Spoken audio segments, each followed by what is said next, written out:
Perjalanan motoran ke Dieng kali ini terasa berbeda dari sebelumnya. Maka dari itu gue memastikan dulu si mok-mok sudah siap digunakan atau enggak ya.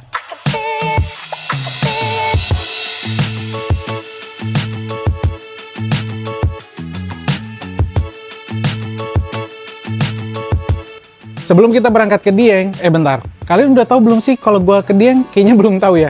Jadi kita ada rencana mau ke Dieng dalam waktu dekat ini, dan ini cuma dalam rangka sih mau ngetes si mok-mok yang udah bore up 300cc. Gue sendiri penasaran sih, apakah dia bisa melibas sih, bisa melewati tanjakan-tanjakan. Jadi nanti gue akan melewati beberapa tanjakan di daerah Dieng untuk mengecek sebenarnya si mok-mok ini udah sesuai nggak sih sama ekspektasi gue. Karena kan kemarin ke Sabang seperti yang kalian tahu sebelumnya, gue melakukan bore up 300cc untuk kita bisa menaklukkan tanjakan maupun kita kalau ngelewatin truk-truk yang cukup panjang. Nah, jadi dalam rangka hal itu ke Dieng kita mungkin sekitar 3-4 hari lah di sana. Selebihnya ya plus 2 hari perjalanan. Nah, terus pagi ini kita lagi ada di TDR, Teknologi Center di daerah Cakung, untuk full service dulu karena si mok-mok ini belum servis semenjak dari Sabang. Karena ini motor nggak dipakai habis itu sama sekali. Jadi ini mau diservis dulu, mau ganti minyak rem dulu, karena ini minyak rem kalau ini sih karena udah 10.000 aja jadi mau diganti. Terus mau setting shock breaker depan maupun belakang. Jadi shock breaker yang belakang ini kan dia kelembutan gitu, kelembekan buat bawaan gua kemarin. Jadi ini mau gue ganti pernya jadi yang lebih keras.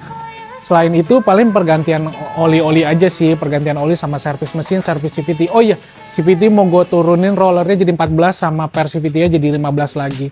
Gitu biar apple to apple lah. Waktu kan gue ke Sabang itu pakai 14 gram, sekarang juga mau ke Dieng mau pakai 14 gram.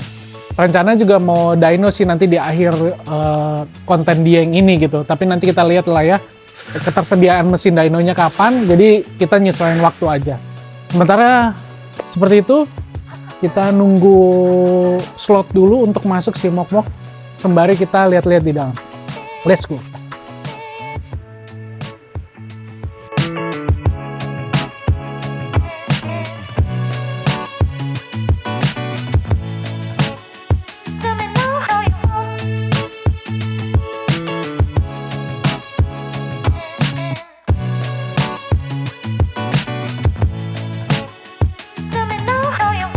Melakukan persiapan motoran jauh selalu menjadi hal yang gue lakukan secara telaten. Bukan karena perkara si mok-mok yang udah 300cc saja ya, tetapi dari dulu sewaktu mok-mok masih full standar pun sudah melakukan hal seperti ini secara rutin. Ini gue maksudkan biar motor kesayangan termonitor dengan baik, terutama di part yang mungkin sudah mendekati usia pakai. Gue pernah nih di suatu masa hal kayak gini gue abaikan dan bener aja, hal yang tidak diinginkan terjadilah. Motor tiba-tiba tidak dapat dioperasikan dan harus diangkut ke bengkel terdekat. Alhasil biaya yang dikeluarkan jadi jauh lebih banyak dari seharusnya. Itu masa lalu ya, gak boleh diulangin lagi. Mok-mok sendiri sudah dari awal tahun dipegang oleh Mas Wahyu. Beliau sudah kenal baik dengan si mok-mok semenjak pergantian pengereman hingga shock breaker. Jadi nggak sulit menjelaskan kondisi mok-mok kepada mekanik yang sudah kenal baik kita maupun motornya. Paling males soalnya kalau harus menjelaskan berulang mengenai motor kita. Runutin dulu dari awal lah, belum lagi kalau mekaniknya punya pemikiran berbeda sama kita lah. Aduh, itu riweh banget deh. Makanya kita cari yang pasti-pasti aja.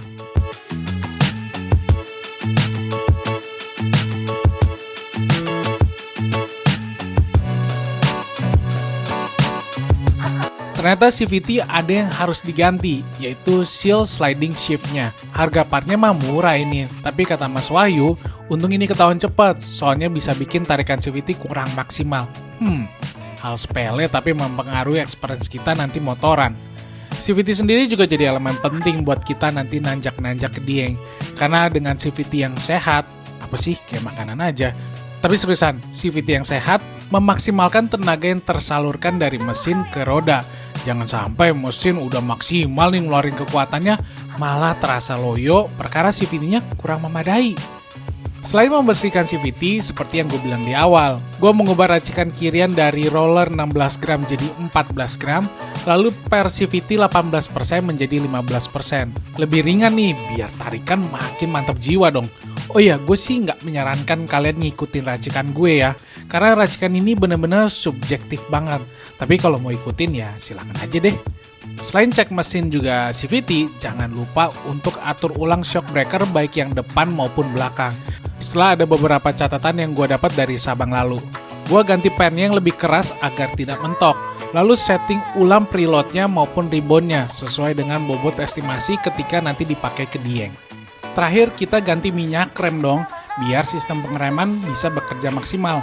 Apalagi minyak rem ini udah lama banget, sudah terpakai sekitar 10.000 km. Oh iya, hampir aja lupa, gua ganti oli mesin beserta filternya.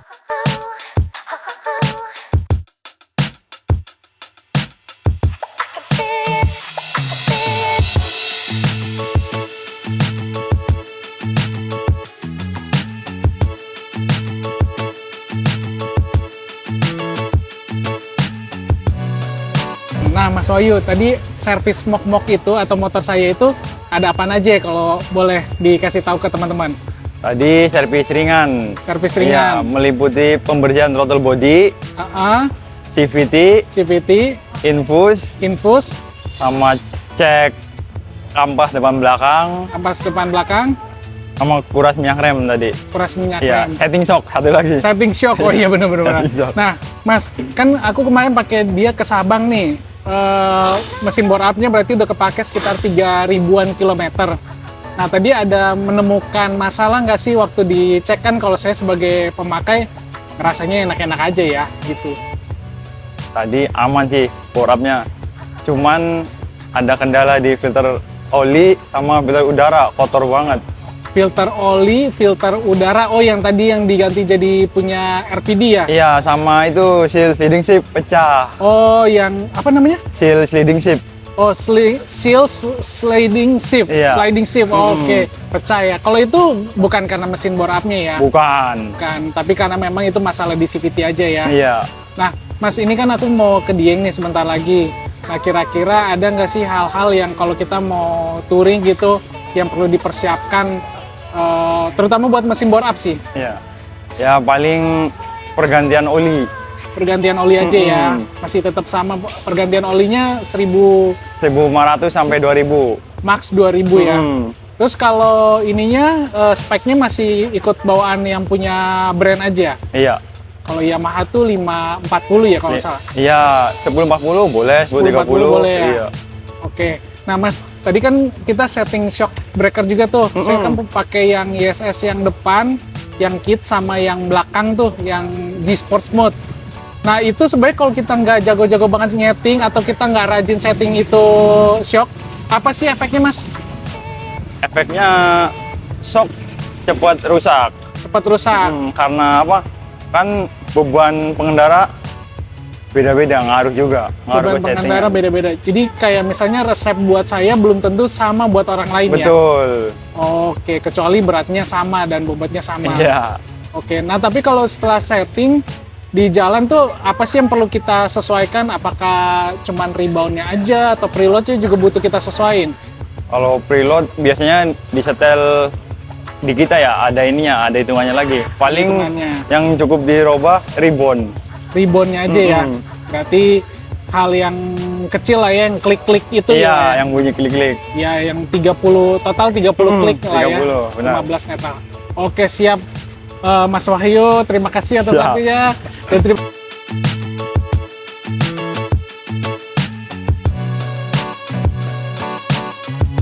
Jadi cukup banyak menunya hari ini karena gue mau ngecek si mesin bore up ini udah oke apa belum gitu. Apakah ada masalah atau tidak gitu. Karena kan kita sebagai orang awam kayak gue, user doang yang nggak terlalu ngerti sama mesin, itu tentu ada hal-hal yang perlu gue pelajari lebih lanjut mengenai mesin bore up. Apalagi mesin bore up ini kan kita nggak mau pakai cuma sekali dua kali doang, tapi kalau bisa sampai nanti sudah seharusnya diganti part-partnya, yang berarti itu pemakaian dalam jangka panjang. Nah, lalu gue juga mau make sure motor ini aman dipakai ke Dieng. Nah, gue cuma make sure ini motor ketika dipakai di Dieng aman apa enggak gitu. Jadi setelah tadi udah ngomong diskusi, ternyata ini aman dan moga-moga bisa dipakai dengan asik, terutama di tanjakan Kerakalan. Yang paling parah adalah air filternya, filter udaranya itu udah kotor banget. Baik yang kan ada dua tuh, ada yang di ada yang di atas sama yang di samping kiri yang di CVT. Nah itu benar-benar kotor banget. Yang gue kira itu nggak ada perlu diganti, airnya harus diganti. Nah tadi gue pakai punya RPD yang versi barunya, kayaknya itu versi baru deh, soalnya gue baru tahu juga. Jadi punya RPD, dia warna merah tapi itu full stainless, dan ditujukan untuk mencari performa teman-teman. Lalu yang diganti lagi tadi sama Mas Wahyu yang tadi dia bilang juga mengenai seal, ada seal yang rusak di bagian area CVT, gue lupa nama, sliding shift CVT itu diganti dan itu murah sih, macam ring-ring gitulah yang diganti. Selebihnya ya nggak ada sih, cuman ganti oli seperti biasa aja sama ganti minyak rem karena minyak rem itu udah 10.000. Nah ini nih teman-teman buat yang pengguna ABS, apapun brand motor lu, make sure sering ganti minyak rem atau cairan rem. Karena kalau kalian nggak ganti, takutnya itu nanti si modul ABS-nya itu rusak. Nah itu banyak banget kasus modul ABS rusak, itu mahal banget. Kayak X-Max aja itu kalau nggak salah modulnya asli sekitar harga 7 juta. Yang berarti hampir 10% dari harga motor itu, bukan hampir, lebih dari 10% harga motor itu. Nggak mau kan kalian ganti ABS, modul ABS. Nah, mendingan itu dirutinkan per 10.000. Karena itu juga murah sih, servisnya sama ganti olinya itu murah banget. Kalau Mok ditanya sudah siap menempuh perjalanan Dieng apa enggak, pasti udah siap. Nah, Mok-Moknya udah siap nih melewati tanjakan Kerakalan, tanjakan apa selama itu enggak merayap ke dinding, dia kayaknya bisa nih gitu kan. Nah, sekarang permasalahannya adalah di gua harus juga pintar bawa motornya. Makanya ini kan masih ada sekitar seminggu lagi, kurang dari seminggu lagi gua mau jalan ke Dieng. Nah ini gua mau maksimalkan waktu-waktu ini untuk belajar lagi naik motor dengan baik. Karena gimana pun motor kita upgrade setinggi langit, speknya yang goib. Kalau kitanya sendiri nggak bisa bawa motor dengan baik, ya itu malah merugikan diri lu sendiri, diri gua sendiri, atau bahkan fatalnya itu akan merugikan orang lain gitu. Jadi kita harus belajar menjadi rider yang bertanggung jawab teman-teman. Motor nggak perlu kenceng, nggak perlu lambat banget, nggak perlu. Yang penting kita bisa bertanggung jawab sama motor kita masing-masing. Karena Mok juga udah 300 cc, berarti dengan kekuatan yang lebih besar juga punya tanggung jawab yang lebih besar. Perjalanan ke Dieng kali ini akan gue abadikan baik di Reels, di TikTok, Reelsnya enggak di TikTok maupun di YouTube. Tapi seperti biasa, perjalanan ini akan full gue ceritain di YouTube. Semuanya dari apa yang gue makan, di mana gue nginep, di mana gue main tempat wisatanya, terus motor ini gimana. Tapi yang paling penting gue akan banyak cerita bagaimana bore up ini di performanya di Dieng dan sampai pulang lagi. Karena gimana pun tujuannya gue ke Dieng ini, gue pengen ngetes sebenarnya bisa nggak sih si bore up ini, udah bisa nggak sih dia melakukan tanjakan tanpa susah payah gitu. Karena kan tahun lalu di bulan Agustus, di bulan awal Agustus tahun lalu gue udah pernah ke Dieng dengan full standar semuanya, nggak ada box tapi banyak barang, box belum ada tapi full bagasi berat.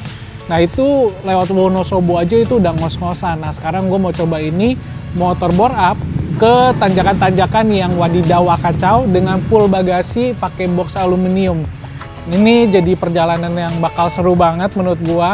Dan gue yakin ini bukan cuman buat sombong-sombongan, wih gue bisa nih bore up, gue bisa. Enggak, ini kita cuman merealisasikan apa yang bikin gue penasaran dan tujuan utama gue melakukan mesin bore up.